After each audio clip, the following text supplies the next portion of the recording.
ঝিনাইদহের বিপ্লবী ছাত্র জনতা, আমরা যখন আমাদের শহীদ পরিবারের সামনে দাঁড়াই, আমরা আবার জুলাইয়ে ফিরে যাই।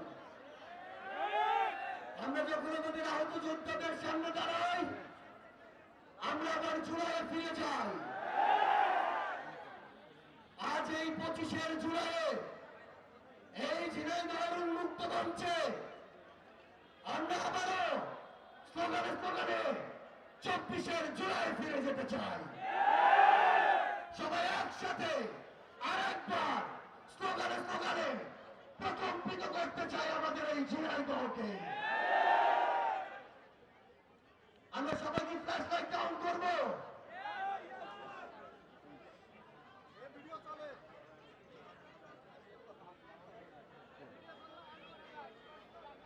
সবাই একসাথে বলতে হবে, পুরো ঝিনাইদহকে আবার জুলাই থেকে আমরা শুরু করতে চাই।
আমাদের এই বাংলাদেশে যে খুনির নির্দেশে বাংলাদেশে হাজারের অধিক ছাত্র জনতাকে ক্ষমতা পিপাসু, রক্ত পিপাসু খুনি হাসিনার নির্দেশে খুন করা হয়েছে, তাকে অবিলম্বে এই বাংলাদেশে এনে তার বিচার নিশ্চিত করে সর্বোচ্চ শাস্তি ওই ফাঁসির মঞ্চে দাঁড় করাতে